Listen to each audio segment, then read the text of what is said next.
Shri doctor Raghavendra Sharma ji, माननीय विधायक बिथरी चैनपुर बरेली, उनके द्वारा स्पष्ट कहा गया था कि माननीय मुख्यमंत्री से जब उनकी मुलाकात हुई कि हमने इनका बजट कर दिया है और जल्दी ही समस्या का समाधान कर देंगे। ये बात आज नहीं, अभी 2-3 दिन पहले भी हमारी मुलाकात उनसे हुई, तब भी उन्होंने इसको दोहराया। होली के समय पे हम लोग गए थे मुलाकात करने, तब भी उन्होंने इसको कहा। अभी नए जिलाध्यक्ष चुने गए हैं भारतीय जनता पार्टी के। इस बीच में हमारी जब भी मुलाकात हुई तब भी यही शब्द निकल के आया। तो अब माननीय विधायक जी द्वारा जो हमको कहा गया है, उनको जो माननीय मुख्यमंत्री जी ने कहा उन्होंने अवगत करा दिया। माननीय विधायक जी को नहीं करना है, उनको आपकी बात जब उनके समक्ष रखी गई, उनको चिंता हुई कि नहीं इनको 10,000 मिल रहा है। उन्होंने सही हमारे माननीय संरक्षक जी द्वारा कई एमएनसी गणों को ले जाके बात रखी गई है।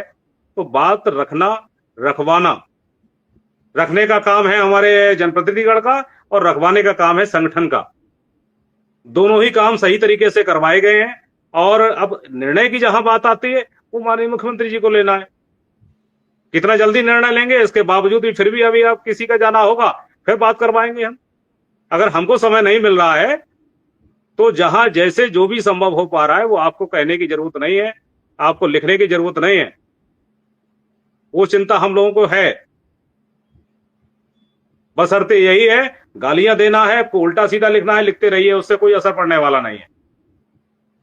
चलिए। और सही जी, हम तो लिख सकते हैं, आपको क्या लिखा है जिसको देना है दे लीजिए। यदि हमने आपकी जिम्मेदारी ली है तो आपकी गालियां भी खाएंगे और आप ही लोग जब काम हो जाएगा तो जिंदाबाद भी आप ही को करना है। तो इन सब चीजों का नहीं, बस इतना जरूर है कि कोई भी कार्य ऐसा ना करें जिससे आपको नुकसान हो। मैंने तो लगातार ये सब चीजें सब लोगों से कहते हैं कि लगातार आप लोग 8 साल का जिक्र करते हो, लेकिन मुझे पता है 3 साल पहले तक किसी शिक्षा में तो अनुदेशक की कोई शिकायत सुनने को राजी नहीं था। 5 साल का मुझे नहीं मालूम आप लोगों का क्या प्रोसीजर था, लेकिन 3 साल का मुझे कंफर्म पता है। 1.5-2 साल से सरकार और शिक्षा में अनुदेशकों की दूरियां कम हुई हैं और धीरे धीरे वो प्रगाढ़ बढ़ी। और अनुदेशकों की तो मैं गारंटी के साथ कह रहा हूं कि जैसे ही मैंने प्रोग्राम किया, चुनाव था, चुनाव में ही 2,000 रुपया बढ़वा दिए थे, तब शिक्षा मित्रों का हमसे कोई टच नहीं था। जी। तो वादा करता हूं फिर भी कि शिक्षा मित्रों का टच रहा होता तो उस चुनाव में शिक्षा मित्रों के भी बढ़ते। शिक्षा मित्रों के बढ़े लेकिन मिले नहीं। ऐलान हुआ था अनुदेशक शिक्षा मित्रों के बढ़ेंगे, अनुदेशकों के 2,000 ऐलान हो गए, शिक्षा मित्रों का ऐलान नहीं हो पाया। और स्मृति मिश्रा जी सामने चश्मदीद गवाह बैठी हैं कि वो 2,000 रुपया अकाउंट में क्रेडिट करवा के दिए। अनुदेशक नाराज हुए तो मैंने कहा क्या नुकसान है आपका इससे? अगर आपको 2,000 मिल रहे हैं, आप उन्हें नकार दोगे तो क्या मिलेगा आपको? आज नकार दिए होते तो 7,000 में अटके होते, ले लिए तो 9,000 मिल रहे हैं। मैं फिर वही कह रहा हूं कि जो मिले उसे स्वीकार करना मेरी सबसे अपील और अनुरोध है। जब मिल जाए उसके बाद आगे की बातचीत करना। आप नकार दोगे तो इसमें कोई कुछ तुम्हें पूछने वाला नहीं है। सरकार को लगता है कि हम जो देना चाहते हैं वो लेने में आप गड़बड़ी पैदा करते हो। आपका ऐलान होगा उससे पहले आप नाराज होना शुरू हो जाओगे। मैं फिर सबसे कह रहा हूं, प्रेम और सद्भाव से जो पैसा आपको मिले उसे ग्रहण कीजिए। 1 रुपया, 10 रुपया, 50 रुपया, सरकार का धन्यवाद कीजिए, उसके आगे बढ़िए। और जो आप मांग रहे हो उसे रोक कौन लेगा? फिर मांगना शुरू। ये कुछ हमारा जीवन बन गया है ऐसा कि हमें रोज मांगना है। कोई एक दिन मांग के खुश है, कोई रोज मांग के खुश है। अगर अधिकारियों की पॉजिटिविटी होती तो कभी आपने ये देखा कि नियमित शिक्षक का वेतन कटता है प्राथमिक विद्यालय में, लेकिन अनुदेशक और शिक्षा मित्र का वेतन कटता है, एब्सेंट लग जाती है, उसका काम खत्म हो जाता है।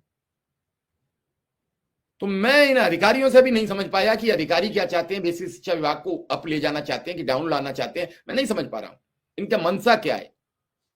सरकार के दोष देने के साथ साथ अधिकारियों को भी तो मानसिकता बदलनी होगी। लेकिन जब काम आता है तो शिक्षा मित्र अनुदेशक का फिर एक ही लिस्ट में नाम होता है जिसमें शिक्षक का होता है। चाहे वो बीएलओ की लिस्ट हो, पंचायत में राशन बंटवाने की लिस्ट हो, पोलियो ड्रॉप्स की लिस्ट हो, या सरकार की कोई योजना जनता तक पहुंचाने की लिस्ट हो, उसमें कभी नहीं ये कहा जाता है कि उस शिक्षा मित्र को भी बताना, उनसे बात करेंगे, उन्हें भी जोड़ना है। फिर आदेश आता है। तो थोड़े से अगर सब लोग मेहनत कर लें, देखो नहीं मिल रहा है तो ऐसा नहीं है कि मिल गया आपने आचरण खराब कर लिया, आपने अपनी भड़ास निकाल ली। मेरी बात हो रही थी सुबह, एक दो समझदार शिक्षा मित्र हैं, उनसे हमने बात की, तो हमने उनसे कहा कि आप ये बताइए कि आपके पास कोई ऑप्शन है। मैं मानता हूं शिव कुमार शुक्ला कुछ नहीं करा सकते, मैं मानता हूं कुशवाहा जी कुछ नहीं करा सकते, अभय सिंह कुछ नहीं करा सकते, या कोई और नहीं करा सकता, लेकिन क्या इसके बावजूद कोई आपके पास ऑप्शन है कि नहीं? तो फिर क्या किया जाए? कौशल जी, कुछ लोग जानना चाहते हैं आयुष्मान कार्ड के बारे में कोई जानकारी मिली है? अंतिम सवाल है छोटा सा, और फिर हम प्रोग्राम समाप्त करेंगे।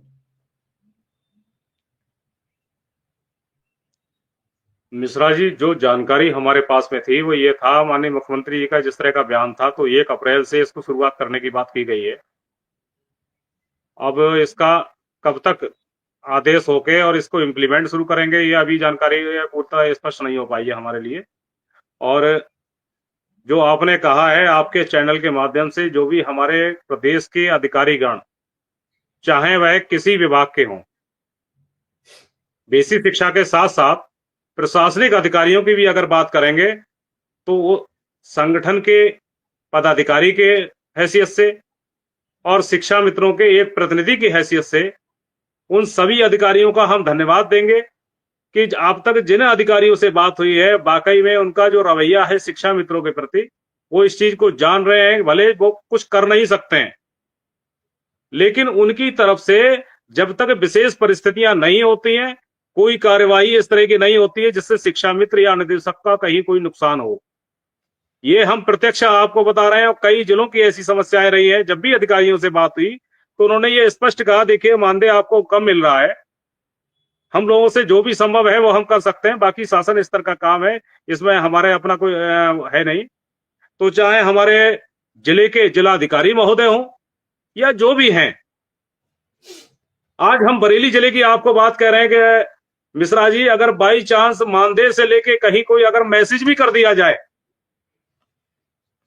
तो उसको तुरंत उस पर कार्रवाई करते हुए शिक्षा मित्र की जो समस्या है उसका निस्तारण कर दिया जाता है। हालांकि देखिए, जिला बेसिक शिक्षा अधिकारी महोदय सभी अच्छे हैं और सबका सहयोग मिल रहा है।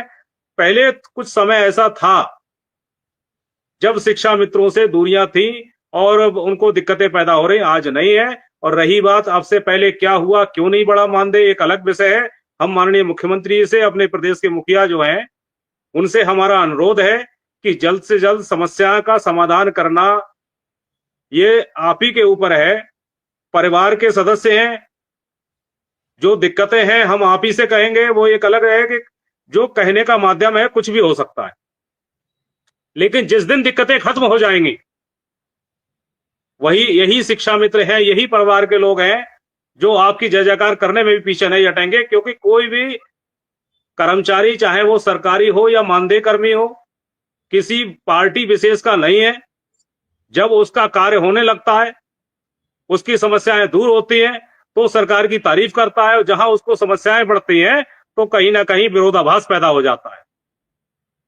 तो जो खबरें निकल रही हैं, जिस तरह का अगर किसी ने कमेंट किया या कुछ, इन सब का कोई मतलब नहीं है। जो जनप्रतिनिधिगण इस कार्यक्रम को सुन रहे हैं,